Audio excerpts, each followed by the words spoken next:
The Friends and Emmy winners are now hosting a rewatch podcast called Just Jack and Will. Nearly 2 decades after the original show's finale, Will and Grace actors Eric McCormack and Hayes are still close friends, but that wasn't always the case. McCormack, who played Will Truman on the acclaimed NBC sitcom, exclusively opened up to People about how he and Hayes, who won an Emmy for portraying Jack McFarland, returned to their friendship. "We finished the show so many years ago. We didn't keep in touch that much," McCormack, 60, said at Monday's The Magic of Will and Grace event at the Paley Center for Media in New York City. "We found each other again just before COVID, and now we've been closer pals ever since then."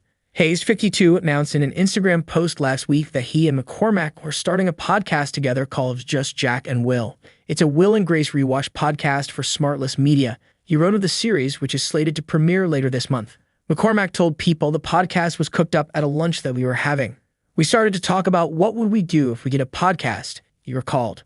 "And I said, we could rewatch the show." The Emmy winner, who also trades Hollywood War Stories pal Steven Weber for their Eating Out with Eric and Steve podcast, revealed that Hayes admitted he wasn't much of a viewer of Will and Grace during its runs. First, from 24 episodes, sometimes in a season, you're not stopping to think. You're not stopping to breathe. Now, with the benefit of time and hindsight, McCormack is finding rewatching his younger self intriguing. "You're kind of marveling at your young self, like in Back to the Future, where he sees his mother as a young woman," he said, referencing Michael J. Fox's character Marty McFly in the iconic 1985 movie. "We're watching ourselves going, would I still make that choice?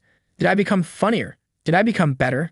When it first debuted, Will and Grace was considered groundbreaking for its portrayal of LGBTQIA+ characters. McCormack revealed to People that one episode in which Jack joins Will at the gym was so controversial that it never re-aired. Jack was being particularly gay, McCormack said, and Will called him the F word, and they didn't repeat that episode. "That's the one episode that's never been aired again. But there was such truth to it," he added. "And it's the only episode where we lost sponsors. So we did take that issue on. But that issue, particularly, was within the gay community. There are levels and there were feelings, and we dared to sort of show them." Will and Grace is available to stream in its entirety on Prime Video.